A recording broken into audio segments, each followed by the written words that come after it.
Good morning. Welcome to episode 74 of the 476ers podcast. Today we're going to take a look at the standings and some early awards talk. So stay tuned. Yeah. Justice for the blind, just something that'll find in the rhymes that are coming from my mind. Good morning, everybody. Welcome to episode 74 of the 476ers podcast. So I kind of misspoke. We're going to look at the standings, but we're going to actually do kind of a first quarter look at the NBA season, where we are through the standings, and maybe what to expect coming up. I don't know when this might come out. Monday. I'm doing this on Friday, so this is going to miss the weekend games this weekend. So if anything crazy happens, we won't know. But either way, we're going to look at the first quarter of the season. I guess let's start with the Sixers. Fuck it. It's a Sixers podcast, and we're the best team in the East. I don't think it's really close, if I'm being honest. I don't think there's a team in the East right now that can beat us when we're healthy, and especially when we're at home. I expect us to, every team every team is motivated to get home court advantage. There's only few teams, and it's usually the teams that have been there for a while, maybe like a team like the Warriors or the Spurs back in the day, maybe even the Lakers now, who don't necessarily care as much about having home court advantage. They know what needs to happen, and that's kind of how they would rather get through the season healthy and get to the playoffs than fight tooth and nail for home court advantage. But a team like us, where we have so many guys who disappear on the road, and our home road record is so up and down, I think it's imperative that we get home court advantage. Now, one of the things to keep in mind is a lot of our road games have come without Joel Embiid playing. You know what I mean? So it's kind of hard to really tell, are we a bad road team, or are we just a team that's had bad luck where Joe is missing a lot of games on the road? I don't think that may not even change this weekend, because with the Timberwolves game coming up, Joe was questionable for the night after taking that nasty fall at the hands of dastardly LeBron James. LeBron blames the ref every time he don't get a foul call. LeBron flames on his jersey when he left Cleveland. LeBron shames for leaving teams every time he hits a wall. Anyway, so what are we? You know what I mean? I think we're a fantastic home team. I think we can win on the road when Joe's healthy, specifically. But it's going to have to start with our defense. Our defense has been phenomenal all year. You know what I mean? We're definitely one of the better defensive teams in the NBA, and I don't think that's going to change anytime soon as long as Joe's playing. And if Ben is, again, playing with urgency, we got nothing to worry about. You know what I mean? I think we'll be fine on the road too. But being home is going to help guys like Seth. It's going to help guys like Danny Green, to perform, to shoot better. So I think that's the aim. The Bucks have been playing well over the last few weeks. They had a slow start. Obviously, you can see here 7-3 in the last 10, which means they were 4-3 at one point. They're playing well. Listen, Giannis is still MVP caliber. Giannis, though, it's a little worrisome. He's taking a step back on defense for sure. Their defense as a whole has taken a step back. And I don't want to hear, well, they lost Eric Bledsoe. I'm sorry. That to me sounds ludicrous. If a year ago, Kevin Durant was on a podcast, not even a year ago, I think it was 6 or 8 months ago, Kevin Durant was on a podcast, and they asked him who he thought the best defender in the league was. And he said Jrue Holiday was.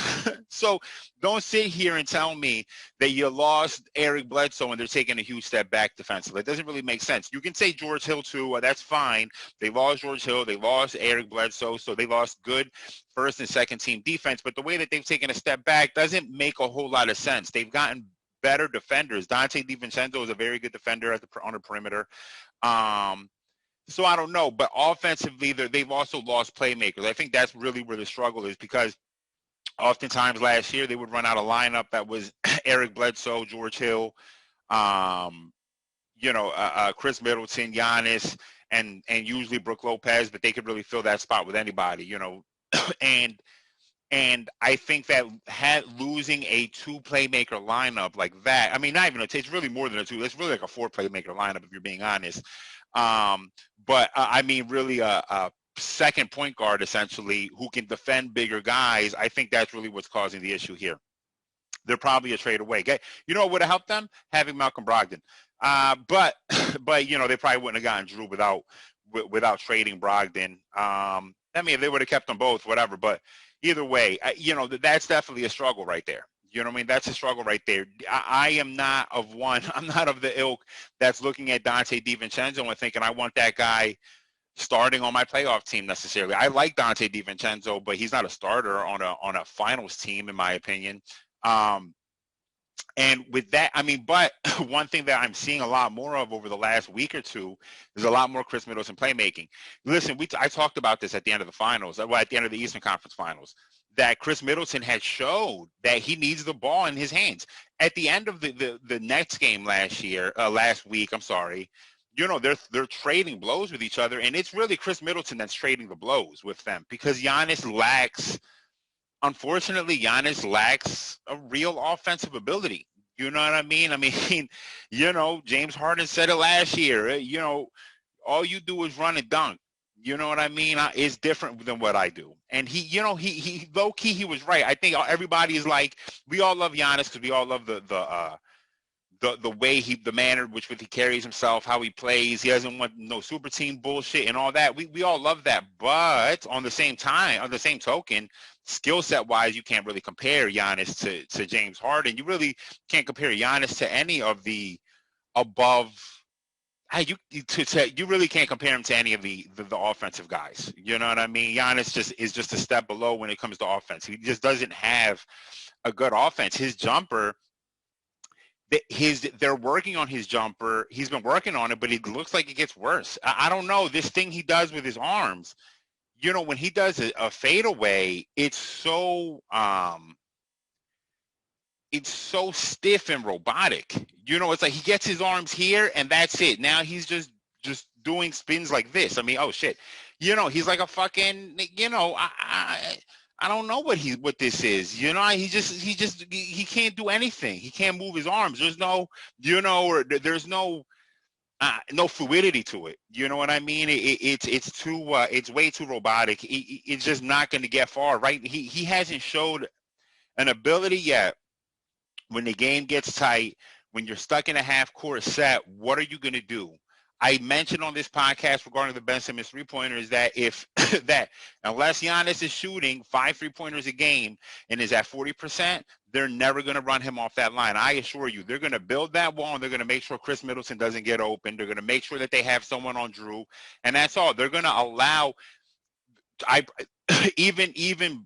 Brooke, I think Brooke Lopez is shooting like 34% or so, something around there this year from three.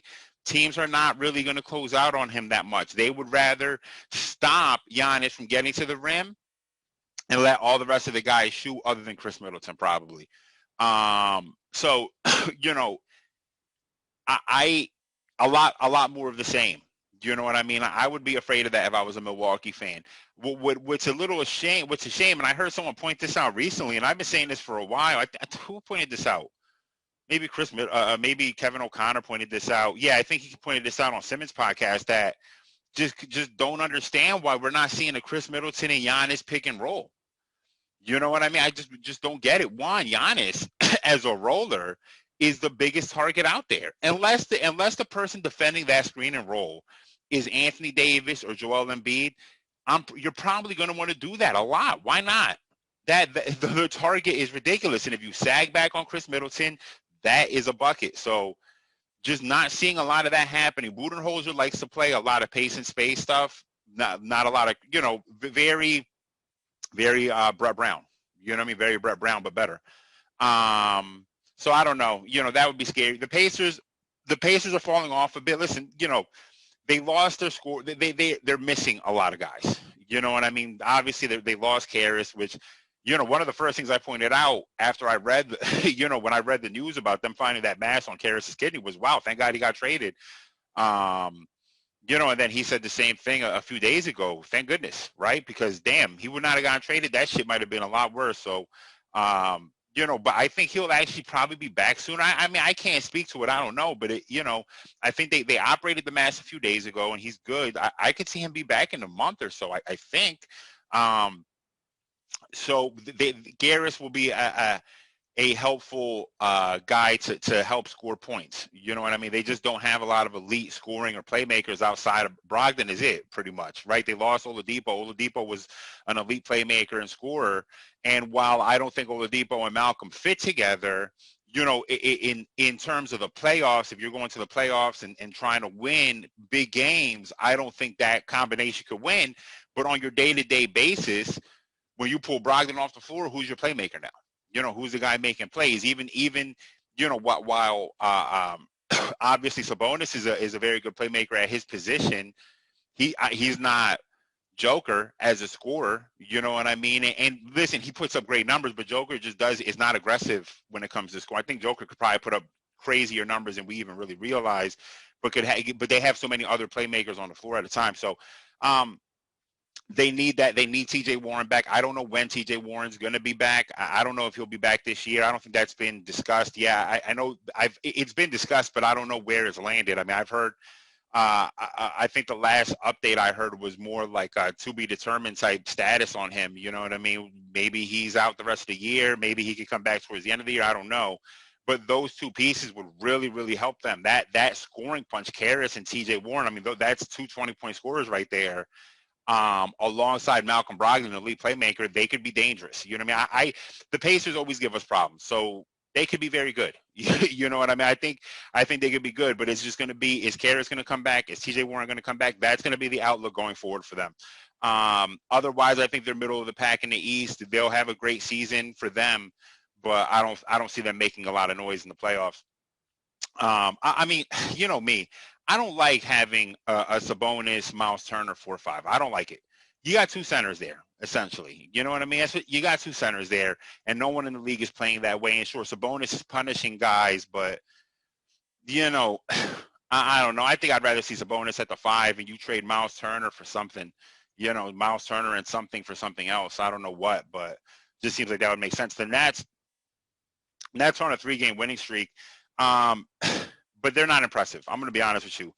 They're not impressive. You know what I mean? That cowardly fucking move, pulling James Harden in. James, part of this winning streak is because James has decided to be more assertive offensively. I think he was taking too much of a backdoor seat, but James has to understand that he's the number one playmaker. He is the best playmaker on that team. He is the best playmaker on that team. I think James came here, and I'll always reference this one story. Back before he was drafted, he wrote a letter. I think he wrote a letter to Sam Presti on the Thunder, I believe is what he did. And in that letter, he said that he thought he would fit perfect with Russ and KD because he didn't think he was built to carry a franchise on his own. Now, I don't know if that's fake news or not, but I had heard that story a few years ago. And I think that it follows him everywhere he goes. It's followed him here, where I think he was trying to take a step back thinking he'd be behind Kyrie and KD. But it's like, no, you are an MVP guy. You know what I mean? You're above Kyrie. No question about it. You're above. Kyrie is a great singular talent. Kyrie has never had a real winning team on his own. Never, ever, ever, ever. James, you've taken teams to the Western Conference Finals with some okay talent. KD is KD, you know what I mean? So you have to be the playmaker. You know what I mean? In my opinion, you need to be the playmaker because if you're not playing defense. No one on this team is playing defense. So if you're not playmaking, you're not doing anything. You know, that's the problem. If you're not playmaking, you're doing jack shit then. So you're going to have to playmake. They don't play a lick of defense. You know, they don't play a lick of fucking defense. That's why they're having trouble. The Hawks are not that good of a team, but they have trouble with them. They've been to fucking 5 overtimes with them already or something like that. Maybe not 5, but I think they've been to three overtimes against them already this year. They played them 3 times. 2 of the games went into overtime. They can't defend. They cannot defend. They don't play defense. KD is the only defender on that team. Now they're talking about possibly trading for Kevin Love and all. What the fuck are you thinking? You want to get worse defensively is what you're saying? Jesus Christ. You're trying to score 150 a game. Those games are going to be 150 to 140 every single game. You can't stop anyone. The Celtics, you got to give them credit. Listen, I talked about this on my one podcast about, the Jason Tatum, their best player being missing, and they did more than just stay above water. Jalen took a step. Jalen took a fucking leap. Jalen took a leap. Jalen is averaging more points a game right now than Jason Tatum. I think his assist and rebounds are a tad lower than Tatum's, but I mean, there is a legit. I don't know. Maybe I'm crazy. I don't know. I'm not watching the Celtics day to day, like a Boston fan, right? But when I watch them, I do come up with the thought, like, man, should Jalen be the main offensive guy here? Should he be the option, the number one option, and Tatum be the number two? I mean, Jalen looks fucking incredible. I like Jalen's offense better than Tatum's. Tatum, sometimes I see Tatum get himself into these situations where he starts settling for bad shots, or where he's doing too much. You know what I mean? When I'm watching him sometimes, I just see someone doing too much sometimes. Where Jalen just looks decisive, and I don't know, man. I don't know. Maybe I'm wrong. It sucks that these two guys are together with Kemba as the third option. You know what I mean? They have a clear hole at center. The obvious trade to me, as much as this would suck, and listen, we dominate this person, but it's still the obvious trade to me is to trade for Andre Drummond. That's the obvious Celtics trade to me. That trade makes a ton of sense for them. They need a center. And they have this massive exception that they can include in the trade, meaning they could trade. They don't need to match his contract. They don't need to match the contract with the Cavs. They can trade the exception plus some draft picks and get him back. You know what I mean? And that trade makes a ton of sense to me. It's the most obvious trade out there, I think. Obviously, if you're the Cavs, do you want to make that? Listen, the Cavs want to make room, it looks like, for Jared Allen. That looks like that's what their goal is. Make room for Jared Allen.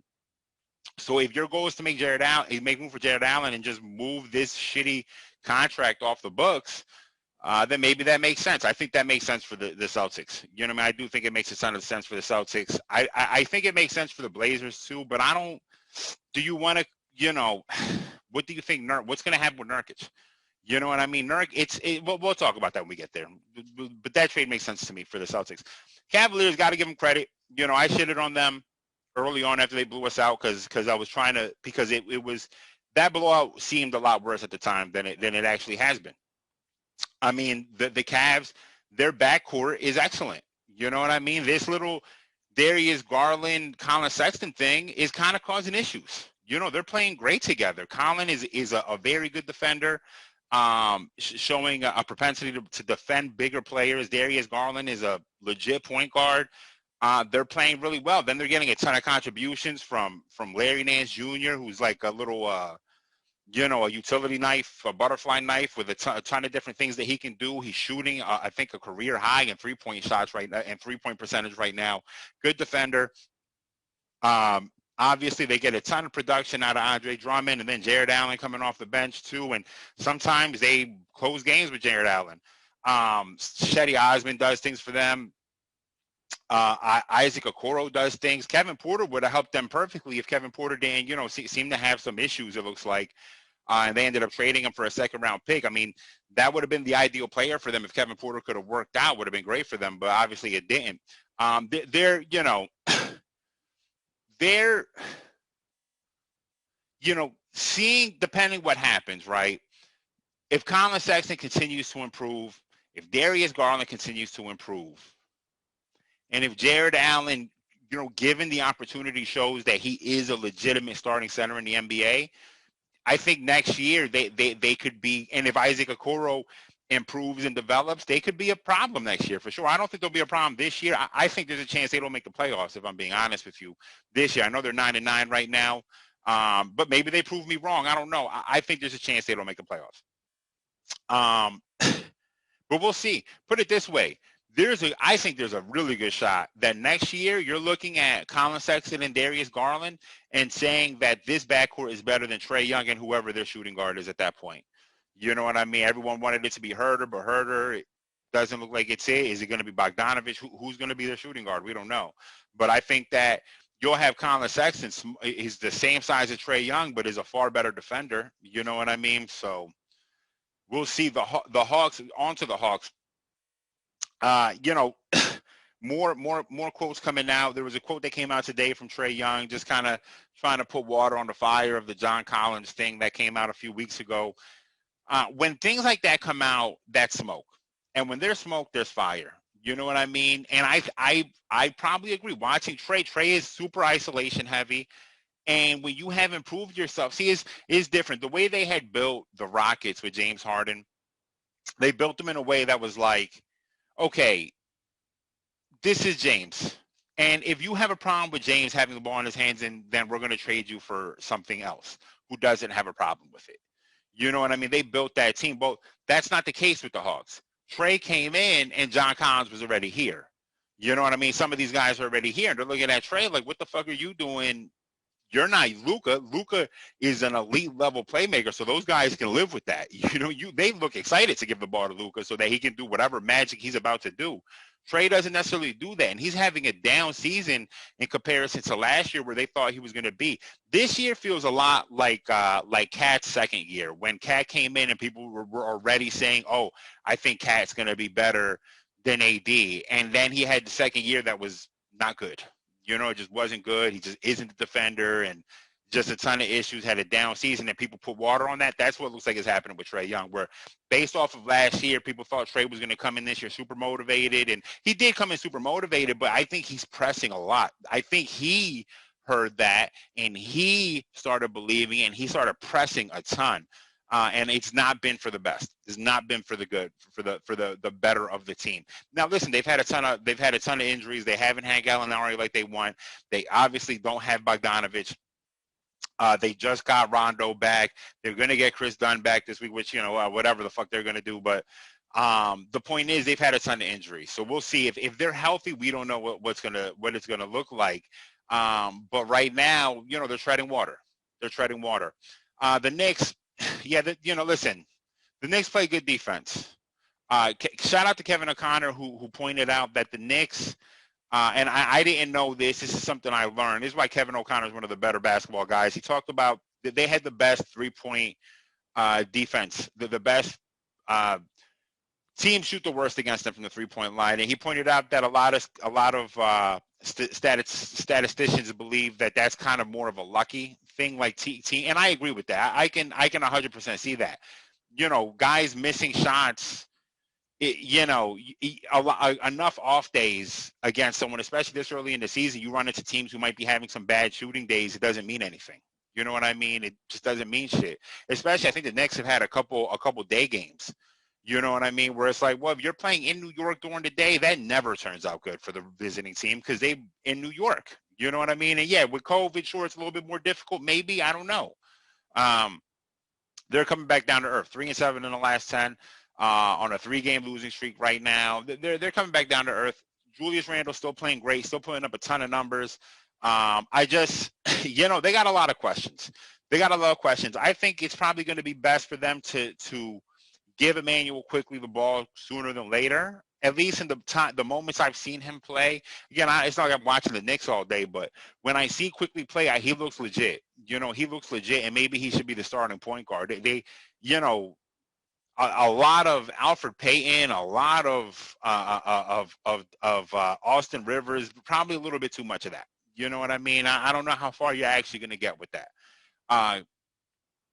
Kevin Knox doesn't look like anything, unfortunately. I think 2 years ago we had a lot of expectations for him, and it's just been, kind of a little downhill. RJ Barrett's been playing better. I haven't been impressed with RJ. I'll be honest with you. I'm not impressed with RJ that much, but, I'm not watching the Knicks every goddamn night.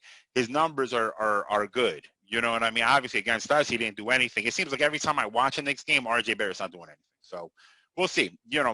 Maybe he is good. I don't know. They're 3-7 in the last 10. How good could you be? Magic, yeah. Well, listen, the Magic 2 years, was it 2 years ago? I think it was 2 years ago. The Magic started as the best team in the East over the first month and a half. And then because they were shooting the highest they had the highest 3-point percentage in the NBA. And that tapered off, and then they came back down to earth. And, yeah, that's what's happened here. It's not because Markelle got injured. Getting injured, maybe if Markelle's healthy, it could help them be a little bit better, but it's not just that. I mean, this team is just nothing. Aaron Gordon is, a terrible three-point shooter. He shoots a ton of threes. You know what I mean? I don't know what he's thinking half the time. They got no Jonathan Isaac. He'd probably be one of their better defenders on the team. Can defend so many positions, but they're just not anything. They got some injuries. Cole Anthony's been up and down at best all year. He had a game winner last week. I think it was last week he had a game winner. A crazy game. I can't believe I watched that. I literally tuned in to that game because typically what I do on my league pass is I tune in the fourth quarters, a lot of fourth quarters. Like as the time starts cascading. So at 8:30, I'm watching the 7 o'clock games, fourth quarters, and then at 9, I'm watching the 8 o'clock, or I'm watching the 7:30, and then at 9:30, I'm watching the 8 o'clock fourth quarter. You're just watching fourth quarters and whatever. I mean, Cole's been up and down though. Either way, he's been up and down. That might be his ultimate thing though. I don't know what Cole Anthony is yet in the NBA. I think he probably is a backup. I think he's a sixth man in the NBA. We'll see though. Maybe he proves me wrong. The Bulls, listen, Bulls are they've lost 2 in a row. They're 4-6 in the last 10. They're, but they're not bad. I'm gonna be honest with you. They're not as bad as they're not bad. When I watch them, they're fighting. They fight. They started the season rough. I think they started 0-3, and it was like 3 straight blowouts. You know what I mean? Like they were like all 3 of those games were 20-point games. And then they, kind of started fighting harder. Zach LaVine looks like a legitimate player. I think that in years previous, I would look at Zach LaVine as not a guy who contributes to winning. I think this year is probably the first time that I'm like, man, Zach looks like he contributes to winning too. I think he pouts a little bit too much when his teammates do things. I think he has some bad habits that, guys get from losing a lot. So I think if he could shake that off and become like a real leader type guy, I think he could be something. You know what I mean? I really do think he's young as hell still. I think he's 24 now. Something like that. He's been in the league forever, but is the youngest person. He's like frozen in time or something. I don't even know. But I think he could be legit. Look, the Raptors are coming along a little bit. 5-5 in the last 10, which is obviously better than they started. They started 0-5 or 0-6, whatever the hell, or 1-6 they started, something like that. I could probably do this math actually. So they were 2-6, and then they went 5-5. Yeah. So yeah, they were 2-6. I think they started 0-4 or 0-5, and now they're starting to tread water. Chris Boucher has been great off the bench. I mean, he's been a 6-man candidate for a lot of people. We'll see how he continues to progress. Did they just sign Alex Len? Is that who signed Alex Len? No, they didn't just sign Alex Len. Somebody else did. I forgot who else signed Alex. I forgot who signed Alex Len. Maybe it was them. No, it was the Wizards who signed Alex Len. Never mind.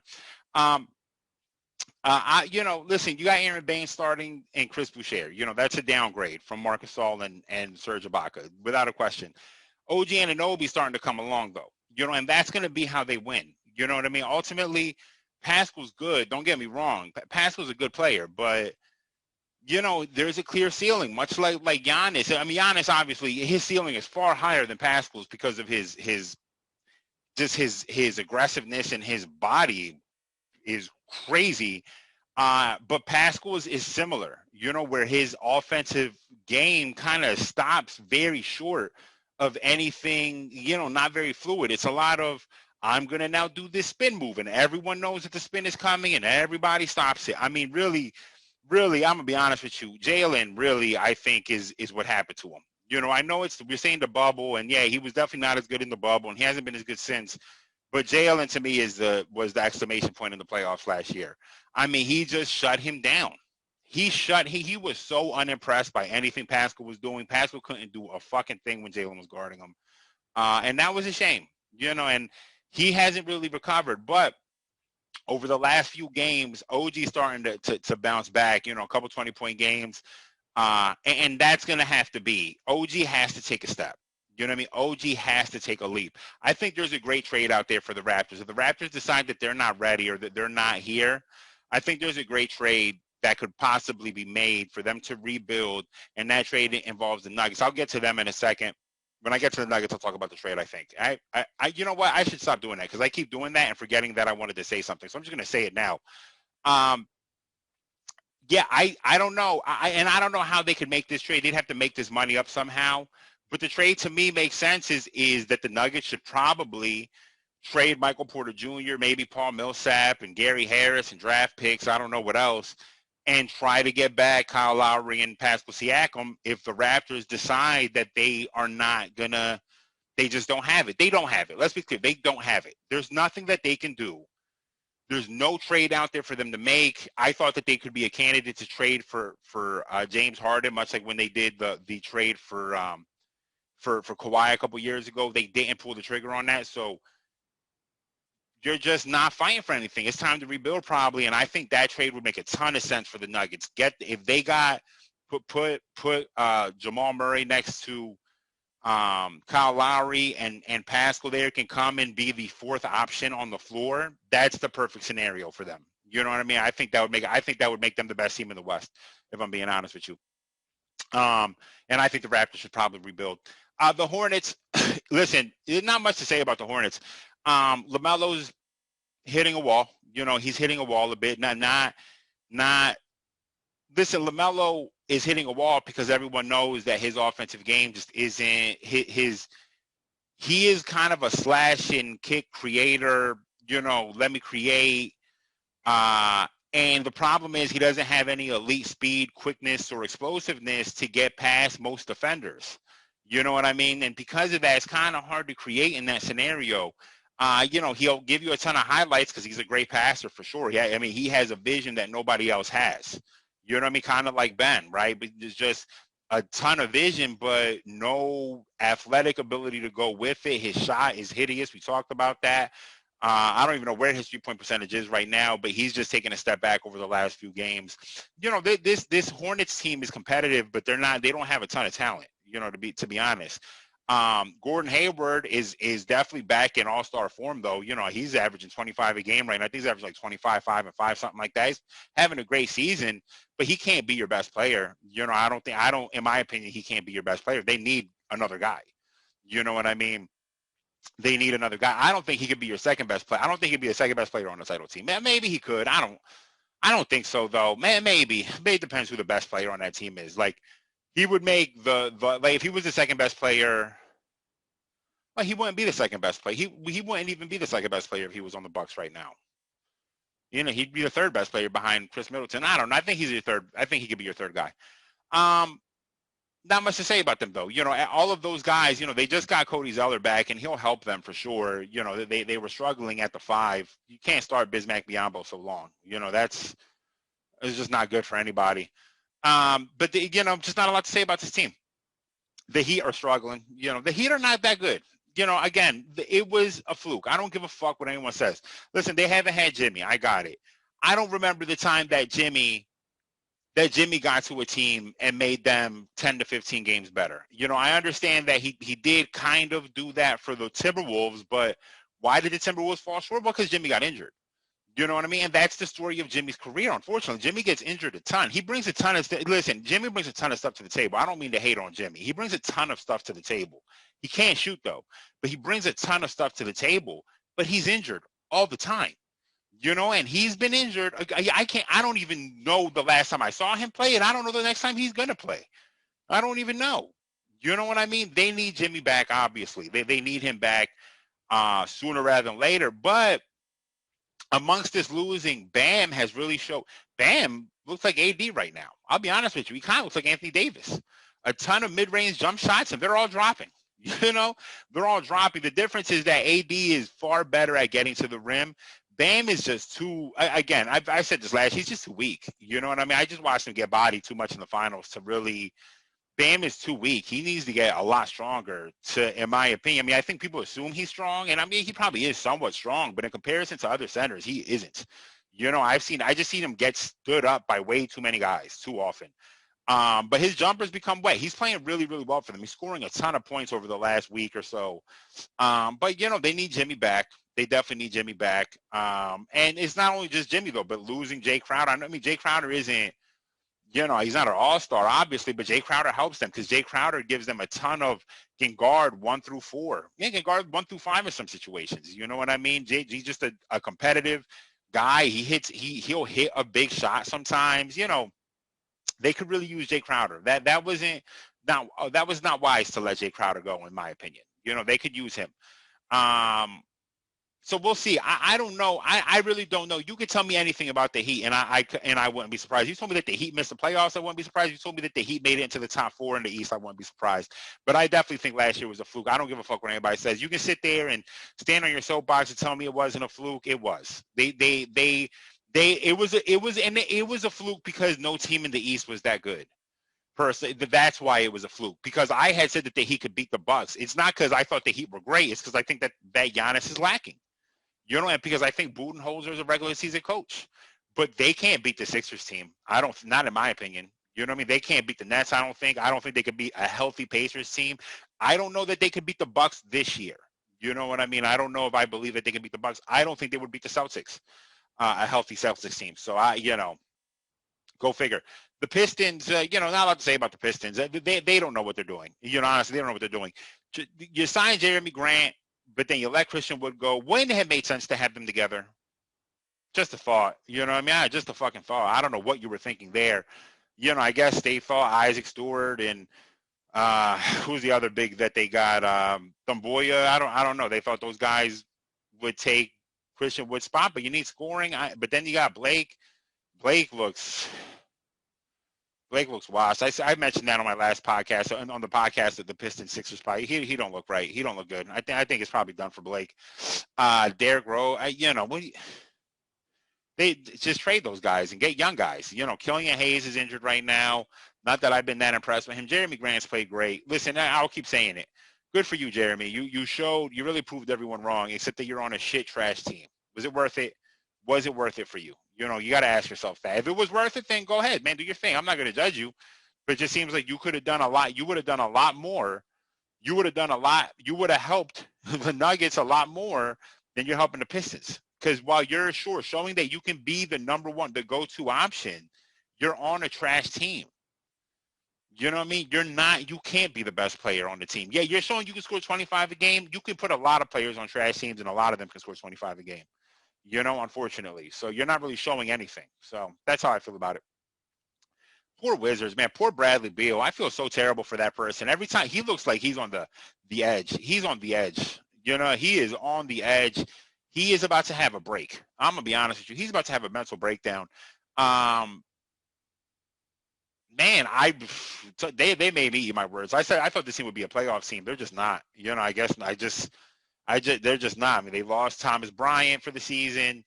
You got Robin Lopez playing as your starting center. That can't be good.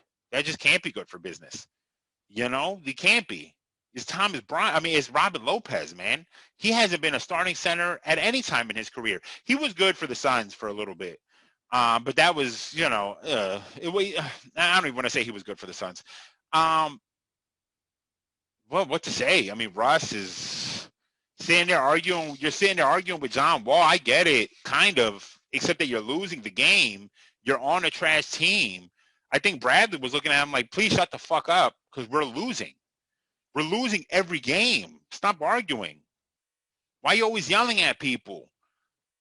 His head is just he's like Stone Cold. His head just bobbing, yelling at people, losing.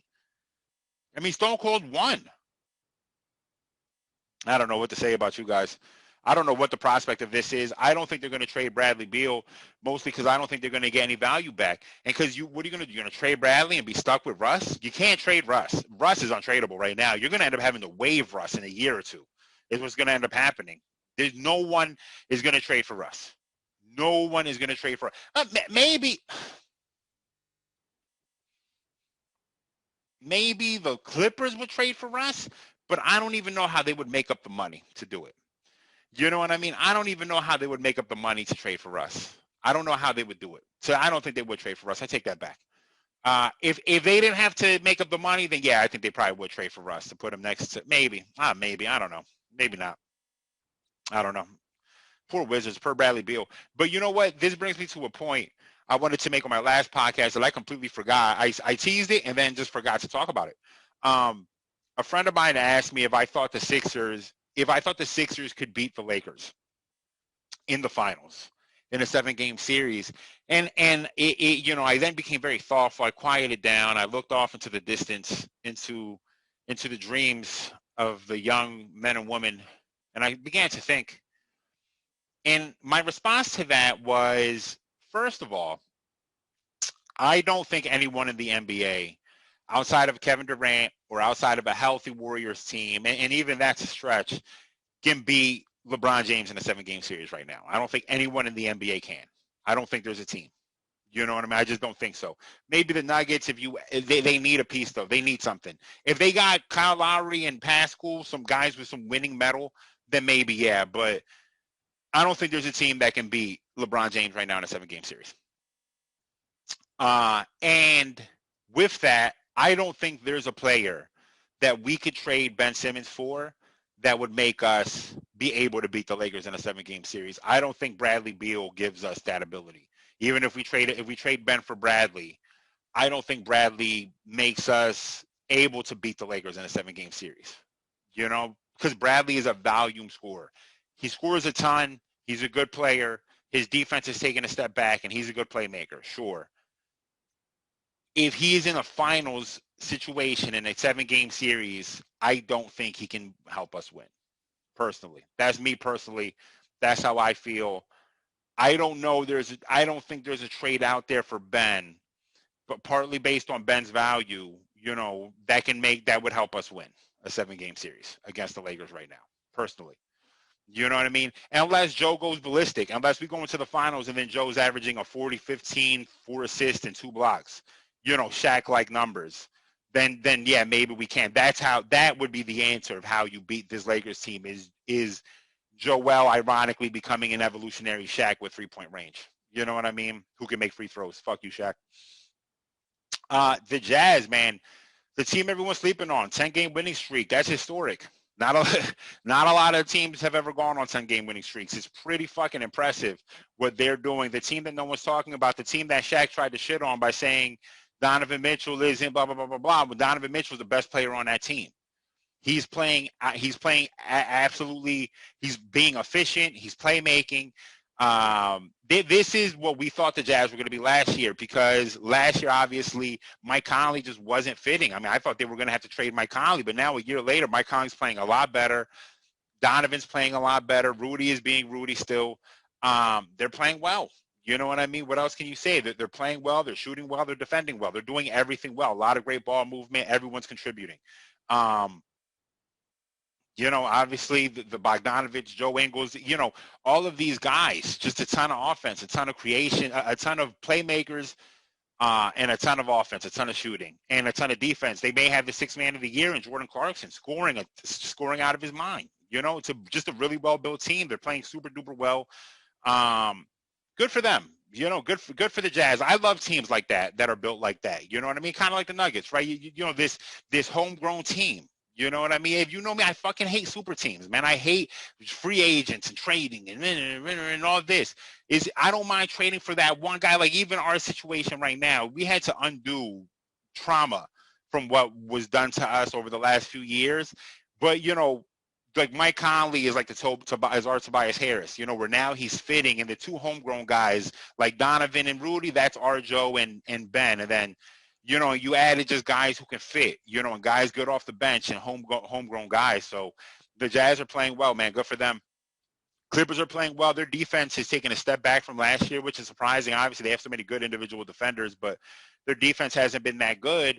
But Paul George started the season.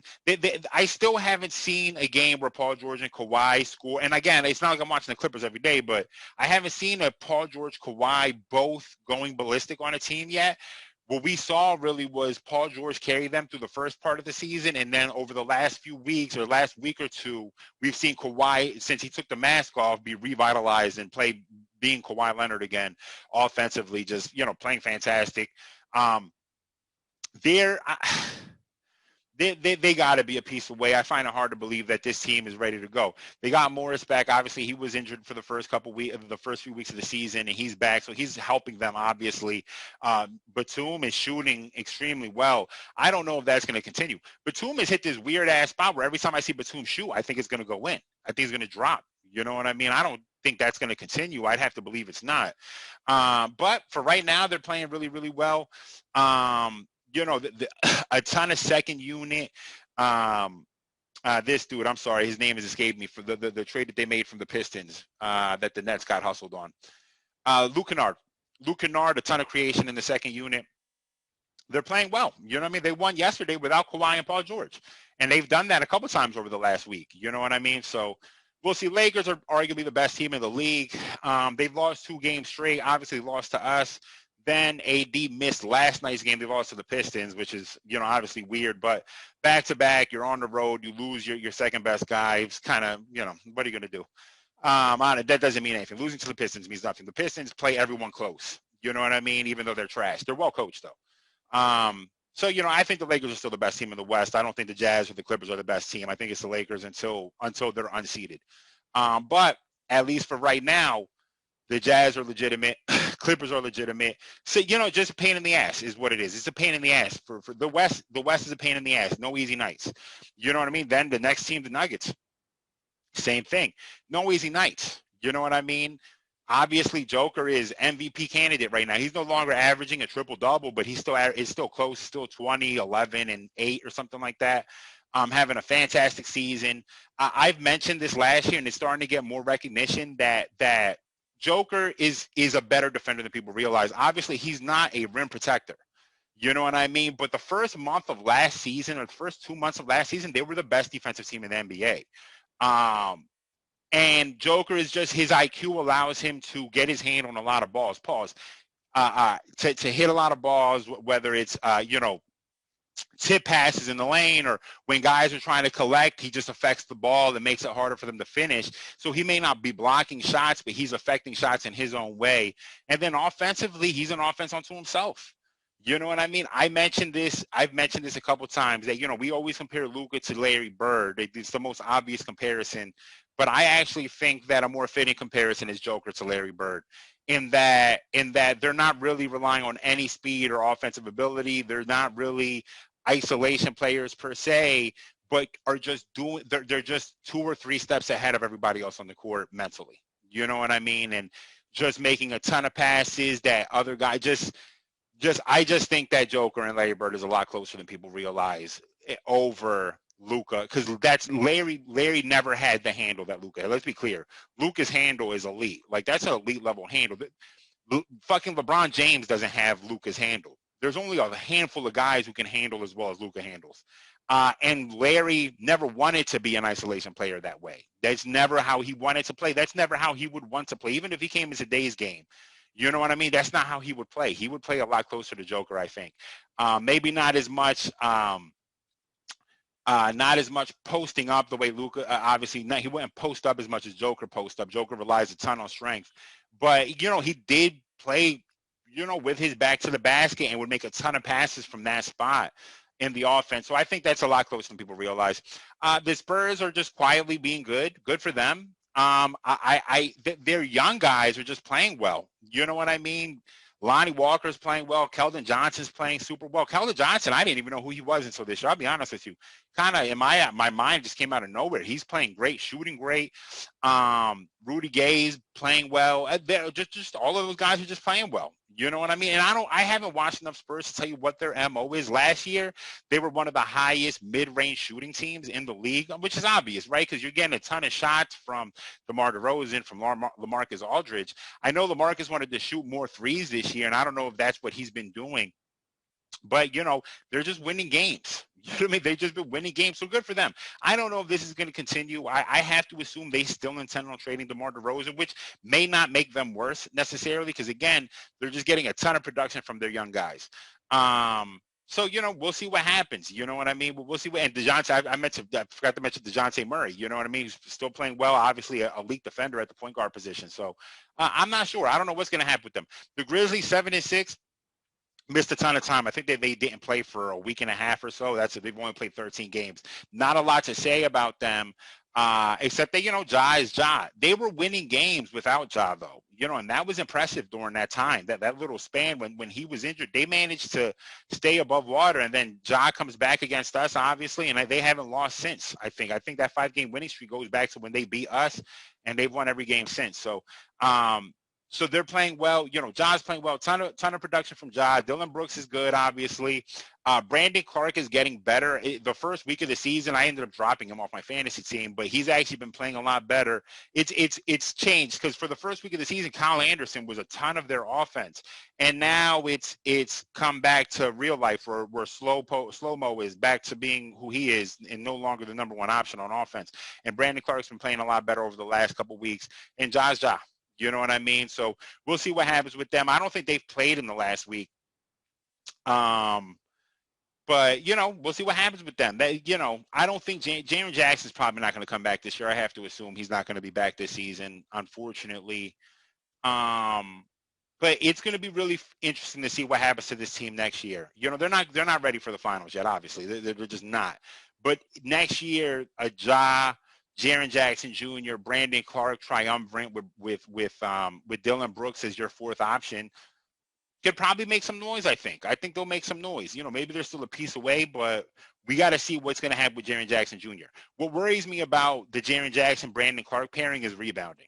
You know what I mean? That's what worries me about those two guys is just lack of rebounding.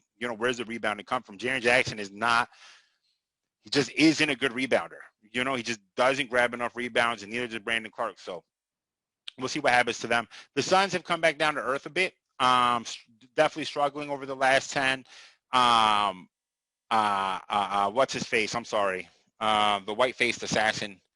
Devin Booker has missed a few games over the last few weeks, but there's some bright spots here, and that Mikal Bridges looks like we fucked up trading him. I think a lot of us knew we fucked up trading him in the first place. But now it's clear. I mean, he's averaging 16 a game. He's their second scorer right now.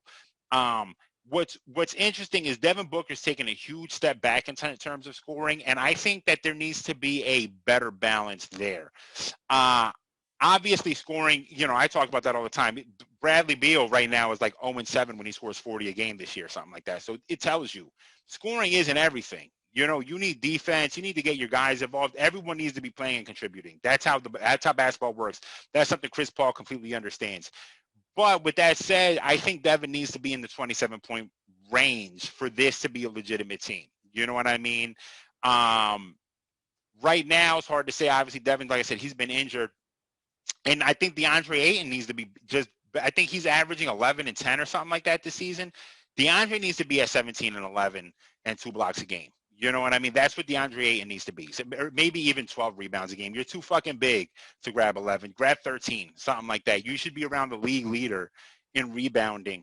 I think that this team has a lot of growth. They can be a lot better than they are right now. And I think it's going to start with Devin Booker probably getting to about 27 a game. I think DeAndre Ayton needs to be around, like I mentioned, probably 14 and 12, something like that, 15 and 12. I mean, obviously, I'd like to be him at 17, but I don't think he'll get to 17 anytime soon. And Mikal continuing 16 points a game also is their best defender, their best wing defender. Jay Crowder helps them too, obviously provides another hard-nosed defender. They got some good guys coming off the bench. They probably need more bench help, I would like to think. They got Cam Johnson, who I'm a big fan of. But, you're kind of running point guard. Your backup point guard is a mixture of their names are escaping me, of Anthony, his fucking face is right here. Bald-headed, defensive, just an annoying defender, and I can't remember his fucking name. It's killing me. And Cameron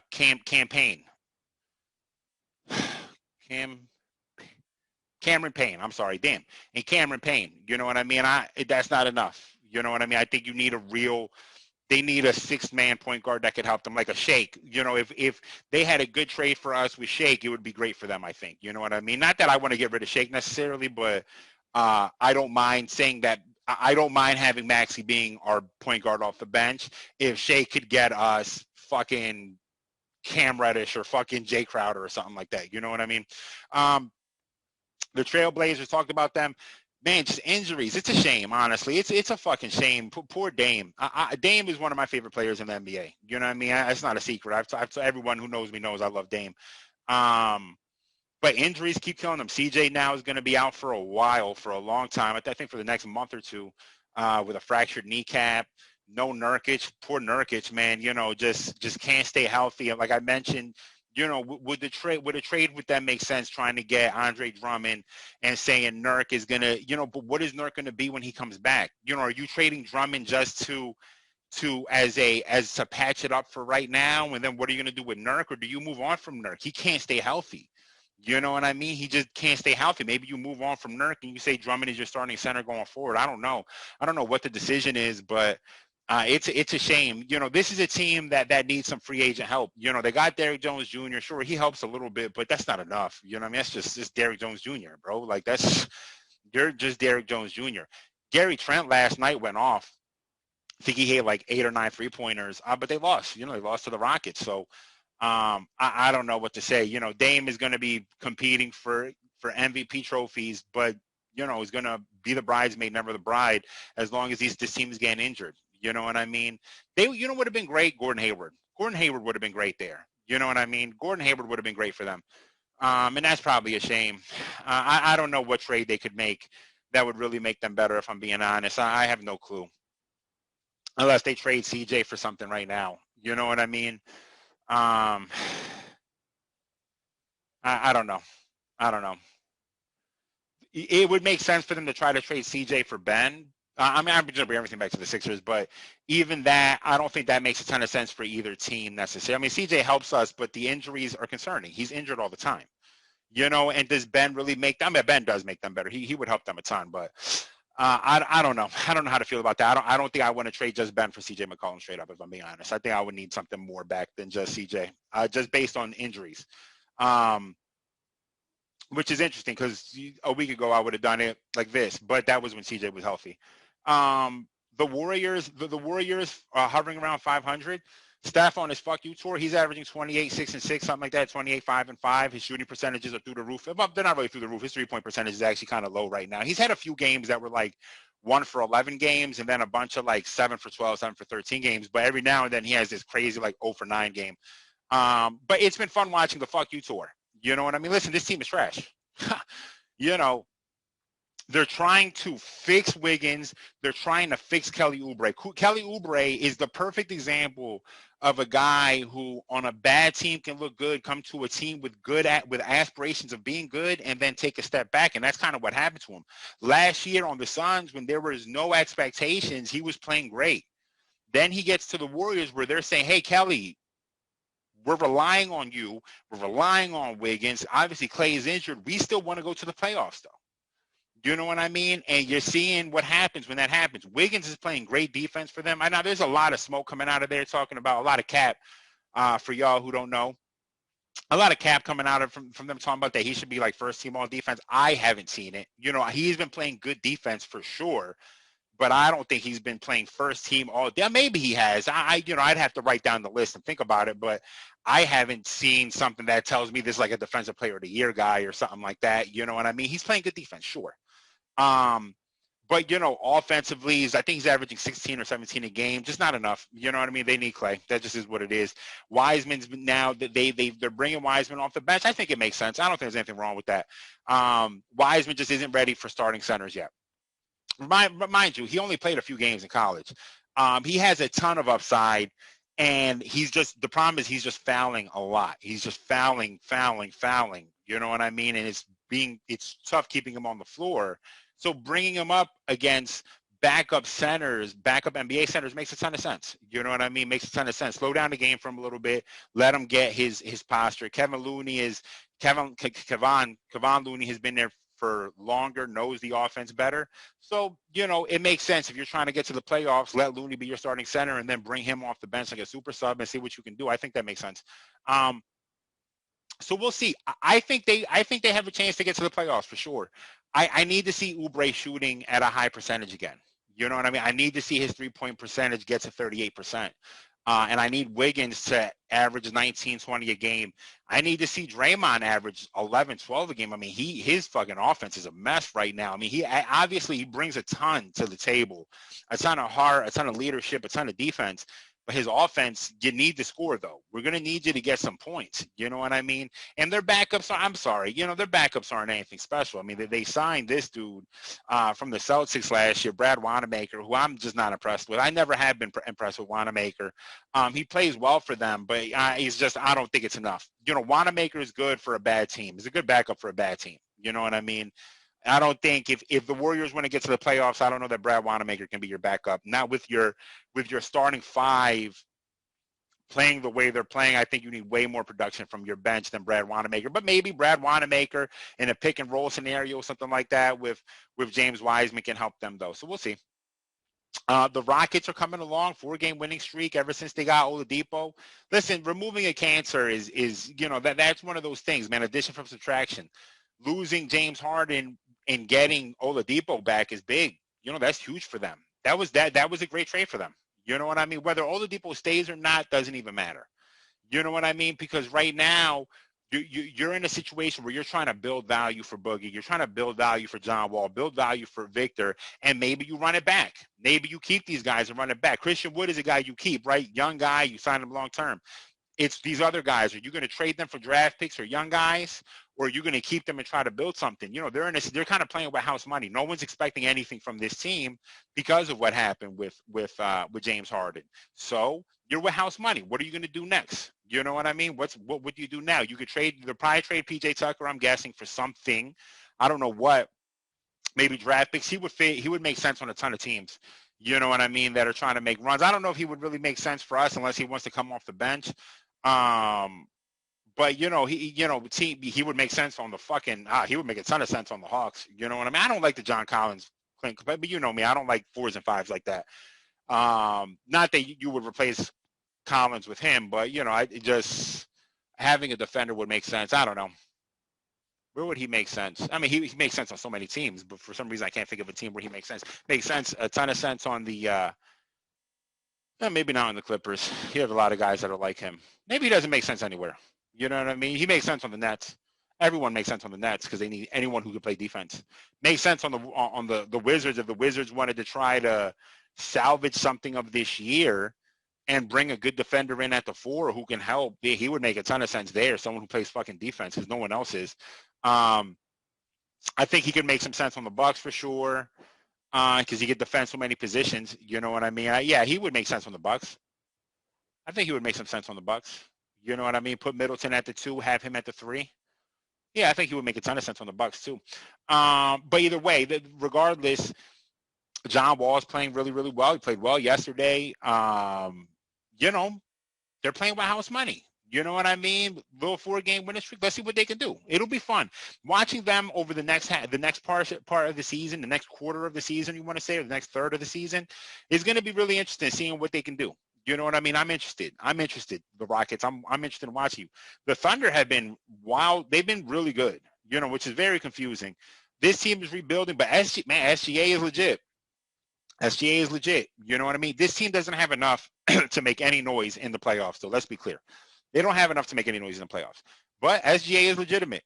He's a legit player. They got a lot of good young guys. Darius Baisley's a guy I like a lot. I like Isaiah Roby a lot, who's been getting a ton of minutes because there's been no Al Horford. I think Horford played yesterday. I don't know if that was Horford's first game or second game of the season. I don't even know. He hasn't been playing.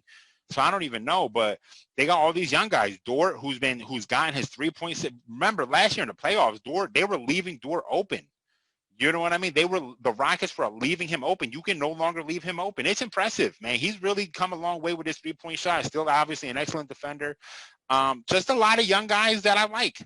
You know what I mean? And maybe next year they're saying, well, let's see how Baisley improves, how Roby improves, how Dort improves, and maybe you're a free agent away. You know what I mean? From making some real noise. We'll see. Really, really interesting, this team. You know what I mean? I got to give them credit. And the coaching, they're well coached. You know what I mean? They didn't really take any step back. You lose a coach, they get in the new coach, and you're still playing well. So good for them. Who I can't remember the coach's name right now. He has a weird name, and it's just escaping me. I don't know a ton about him. The Mavericks are struggling. Part of it is Luka came in this year out of shape. You know what I mean?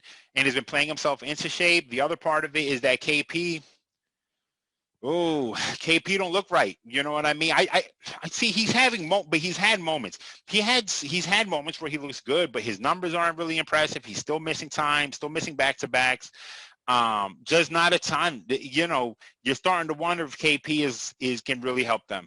You know what I mean? Can KP really help them get to the next level or what? Maybe there's a trade to make. Maybe you're trading KP for something. I don't know what you would trade him for. I don't know what trade they could make. They got some guys, but they don't have a ton. They don't have a ton. I think they should have probably kept DeLon Wright, good backup point guard. But I don't know. Maybe losing Seth Curry was not really smart. You know what I mean? Considering that this dude really hasn't been playing a ton. They got Jalen Brunson back, obviously, and he's a good player, but they don't play a ton of defense. They're the worst closing team in the league. They've been the worst closing team for the last 2 years. So I don't know. I don't know what's going to happen. I'd be very surprised if the Mavericks miss the playoffs, though. You got an MVP guy. You know what I mean? So let's see, Luka. Let's see what you got. You know what I mean? No one would ever doubt Luka. It's just, can you take another step and get this team to the playoffs? We'll see. KP continuing to get healthy and getting his legs underneath him is really what this is going to depend on. This is an incomplete team. If I graded this as graded incomplete until I know what KP is going to be. And we'll know that in the next 15, 20 games. So the Kings don't play defense. Yeah, they just don't play defense. I hate this Kings team. You know what? I'm going to be honest with you. 2 years ago, I loved this Kings team. 2 years later, I fucking hate this Kings team. I hate it. I like Tyrese Halliburton a lot. De'Aaron Fox cannot be your best player. That's the truth. Buddy Hield can't be your second best player. That's the truth. Bagley can't be your first, second, or third best player. That's the truth. That's what this team is. When I look at this team, that's what this team is. That's how I feel about it. Bagley can't be your best player. De'Aaron can't be your best player. Buddy can't be your best player. Would it make sense to trade De'Aaron right now? Try to get some value back from. You can get a ton of value. Don't get me wrong. You can get a ton of value back for De'Aaron. But is it make sense to move Halliburton into your starting point guard position and see if De'Aaron can return something for you? You know what I mean? What can De'Aaron get back for this team? Oh, man, every time I think about this, De'Aaron ends up on the Magic. You know what I mean? And I think that makes sense. But you had to get more than Aaron Gordon back. You know what I mean? You got to get more than Aaron Gordon back. So I don't know. I don't know what it would make sense. But I think if I'm this fucking Kings team, I'm trading Bagley for anything, and I'm trading Bagley for a bag of something, and I'm trading probably De'Aaron for something, maybe. And I think Buddy, I don't think you trade shooting. You know what I mean? It's not that I like Buddy better than De'Aaron. I just don't think you want to trade shooting. And I think I like Tyrese better. I would hit reset and try to build around Tyrese, I think, in my opinion. You know what I mean? This Pelicans team, man, listen. Just like the Kings, I fucking hate this team. I hate this team. Lonzo, poor Lonzo, man. Lonzo just isn't good. You know what I mean? Lonzo just isn't good, unfortunately. I think it's time that we've accepted that. They want to trade him now.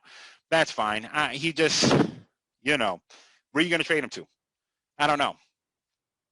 I don't know. I don't know where you would trade Lonzo to, honestly. To the Bulls? For what? Kobe White, maybe. Maybe that would make sense. I don't know. Lonzo just isn't that good. Eric Bledsoe, I've talked about Eric Bledsoe a ton. I don't like Eric Bledsoe that much. Zion doesn't play any defense. I mean, he don't play like a defense. Zion doesn't play defense. Zion doesn't do any. I don't think Zion plays winning basketball, personally. Yeah, he scores at a high rate, and it's a great shooting percentage, which is a thing I love. But he does nothing else good in my watching him. Not a ton of great facilitating, not a ton of big rebounds that matter in the guts of the game. No fucking defense at all. Brandon Ingram doesn't play defense, but he's an elite scorer for sure. I like Brandon Ingram a lot. Ingram and him don't make sense together. This team is fitted terribly. It's built like shit. All right? That's it. It's built fucking horribly. Steven Adams ain't make no goddamn sense there. Maybe there's maybe. Oh, here we go. Oh, hold on. Let's fix the Mavericks and the Pelicans. Maybe you flip KP to the Pelicans for Steven Adams and JJ. Steven Adams, JJ, and Lonzo. Steven Adams, JJ, and Lonzo. And a draft pick. Maybe not. I think that makes a ton of sense. Steven Adams, JJ, and Lonzo. Yeah, that makes a ton of sense to me. Call it in. Call it into the league. That makes a ton of sense. Rim protector, shooting. You get more shooting into your starting lineup by doing that. If you're the Pelicans. For the Mavericks, you get better defense. You get better defensively. You need shooting. Don't get me wrong, but you turn Lonzo into a spot-up shooter, not a creator, even though he can create. I think he'd play great next to Luka, honestly. A great rim protector, defender with Steven Adams, and a great rebounder. And then you got shooters everywhere else. You know what I mean? You just keep shooters everywhere else. And I think that makes a ton of sense. Call that in. Then your team becomes Josh Richardson, Lonzo, two elite perimeter defenders, taking the defense off of Luka to just be your elite offensive guy. Dorian Finney-Smith, a shooter, and Steven Adams, a rim protector. I think that makes sense. I think that makes a ton of sense. Then for the Pelicans, you got KP as your center, rim protecting there like a motherfucker, doesn't have to rebound as much and can just shoot his ass off. Spread the floor and let Zion go to work in the post. Get Lonzo just isn't, whatever. Now you got Eric Bledsoe. You pull one of their guards off the bench there. Maybe Josh Hart becomes your starting two. Brandon Ingram, Zion, and KP. I think that makes a ton of sense for both teams. Call that into the league. Thank me later. I want money. I want to get paid from that trade. That makes you both better. Timberwolves are trash. I don't really have a lot to say other than that. They're just not good. Poor D'Angelo, man. D'Angelo, I traded you last year for Ben Simmons a couple times, and that would have been a huge mistake. Poof. That's a dodge bullet. D'Angelo looks like a sixth man right now. I'm going to be honest with you. Doesn't play any defense. Is kind of a volume scorer. Not really an elite playmaker. He looks like a sixth man. Obviously, they've been missing Cat all year. But Cat hasn't been that. It's not like Cat's made this team that much better. Cat doesn't play a ton of defense either. Anthony Edwards hasn't shown much to us. I want to see more of Anthony Edwards before I really make a decision on him. But he hasn't showed a ton to us yet. Malik Beasley is scoring 19 a game. That's nice, I guess, or something. I think that's cool. Maybe. I don't know. I think that's good or something. They could have probably used Cove. All the trading cut. All these trades that they made, none of them made sense. Cove would have helped them as what was that trade for? What did they get for that? For trading Cove? I don't even remember. That didn't make sense. The Blazers got Cove. I forgot to mention Cove. Cove does make the Blazers better, but man, the Timberwolves are not good. They're just not good. And a lot of Jake Layman. Too much Jake Layman. Yeah. Anytime you're seeing Jake Layman play too many minutes, you need to really rethink your team. Anyway, that's it. You know what I mean? MVP right now of the NBA is Joel Embiid. I don't give a fuck what you say. Second is LeBron James. I think that game really, if you ended it today, you would look to that game and say, well, head up. Joe beat him. Joe's the MVP. And Joe proves that he's the MVP every time he misses a game because we lose pathetically. So, he's the MVP of the league, in my opinion. Then I think it's LeBron, and then I think it's Joker. Rookie of the year right now. It's incomplete. I'm leaning towards Wiseman. Honestly, I'm leaning. Maybe Halliburton. I like Halliburton a lot. I like what I see from him. Just doesn't. Wiseman's played well over I'm going to say Halliburton. It's not, but I'm going to say Halliburton because I don't want to think too much about this. Most improved, man. A couple guys who deserve most improved. Julius Randle probably deserves some love, but probably Colin Sexton. I think Zach LaVine deserves some love. If I'm being honest with you. Then we'll go Colin Sexton here, though. Yeah. Then we'll go Colin Sexton as most improved this year. Best player on a shitty team, Bradley Beal easily wins that by a mile. I know that's not an award, but I'm going to give him that award so they can win something. Sixth man of the year. Who is the sixth man of the year right now? I know I mentioned, Jordan Clarkson. Is Jordan Clarkson. Who else could it be? There's a couple of options out there. But nah, it's Jordan. Is Jordan Clarkson. That's it. Everyone, stay safe out there. Coach, who's the coach of the year? Got to be Quinn. I'm going Quinn Snyder, man. Let's give the Jazz some love. Quinn Snyder, coach of the year. Fuck it. That definitely, as of right now, he deserves that. Coach of the year, Quinn Snyder. Everyone, wash your hands out there. Thank you for listening. Thank you for always supporting. There'll be a Marvel podcast coming out next week probably. Stay safe out there. Wash your hands. Wear your fucking dumbass mask. You're busted. I don't want to see your busted face. Just wash your fucking hands and face. Stay safe. Take care. Black Lives Matter. Arrest the cops who killed Breonna Taylor. You know the drill. Everyone stay safe. Yeah. Justice for the blind. Just something that'll find in the rhymes that are coming from my mind. Used to come